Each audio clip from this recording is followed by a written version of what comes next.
Hey music maker, hope you're having a great day, and on today's quick production tip, I wanted to talk about one plugin that can make your snares, kicks, and toms sound huge, sound massive, sound epic. So let's jump into Logic so I can show you how to do this so you can start doing this in your productions today. Okay, so now that we're here in Logic, I wanted to show you this simple plugin that you probably have heard of before. You may even have it, but using it in this way can make your drums sound so big. It can make a lot of things sound big, but in particular, the drums just really work for this plugin. And what is that plugin? It is R-Bass, or Renaissance Bass by Waves.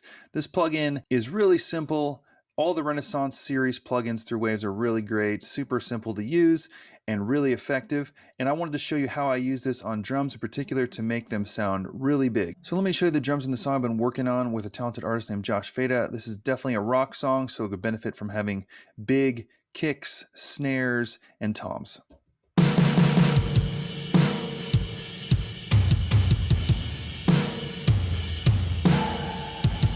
So that you can hear huge and massive. So I have R-Bass basically on all these different drums. And mind you, these are all sampled drums as well. So taking these to samples can really bring them to the next level. So let's do this first kick, because I have a couple of layers of kicks here. So I've got it on a lot of the instruments. So I'll play this first kick, this first layered kick, with it off and then on, so you can hear it with and without.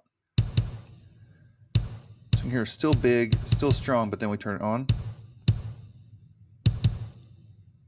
Just adds such a bottom end, which is great. So now I'm going to go and grab this other kick so you can kind of hear how these guys are working together,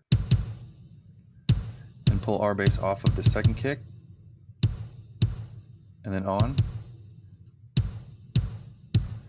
Just makes it so much more in your face. R-Bass does a great job of just finding all this low end information and just sort of putting it together and pushing it out to the front really strong. So that's the kicks, just the kicks. So now let's go to the snares here. This is the first snare.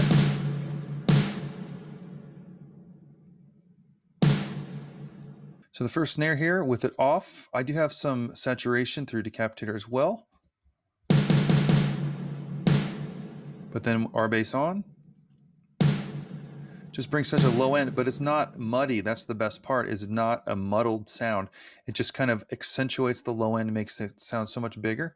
So then we'll go to the secondary snare as well.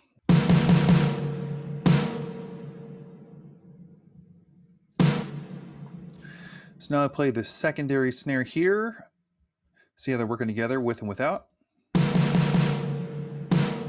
Then add it in. And I'll show you too, I'm not using this in a ton. I just barely have it on just to kind of grab that, because if you have too much of it, it's going to accentuate a lot of the low end and kind of possibly just bring too much of that low end information. But in this case, just having it on a little bit each has really made them strong. And now I think it really shines in the toms especially. So I'm going to show you the toms that we've got going on here.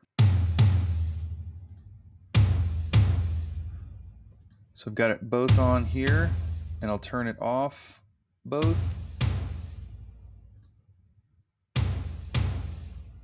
Here's without. So still massive, still big drum samples, but when you put it on,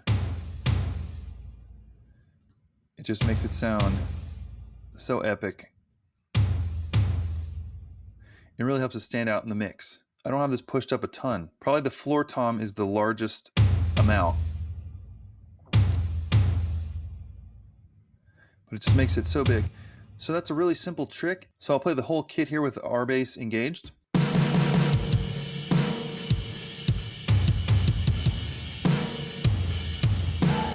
You can just hear how those toms are just right front and center, but they're not overbearing. They're just carrying so much weight. And if you're listening to those headphones or through a system with sub, you can really hear that low end just shining through. So that's how I love to use R-Bass to just make toms and kicks and snares in particular sound big. Now, I know this is a big rock song, so this technique works in all genres. I'll use this in pop tracks to make those 808s or those kicks to just hit up front and center. I'll use these even on more subdued tracks just to kind of round out the low end of the kick drums or the toms in that case, or even the snares. I feel like it works in all genres, just a way to kind of boost up the low end and thicken up whatever you put it on. Of course, bass guitars, it works amazingly too, but in this case, I just wanted to talk about just the drums in general. So I hope that helps. If you have any questions, definitely leave a comment below. Do you use R-bass on your tracks like this to accentuate the low end on drums? Let me know in the comments below. And if you have a topic you'd like to see me make a quick production tip on, leave a comment below. I'd love to create content exactly for where you are on your journey to help you along the way. Don't forget to subscribe, hit the bell icon, go make some music, and I'll see you on the next video.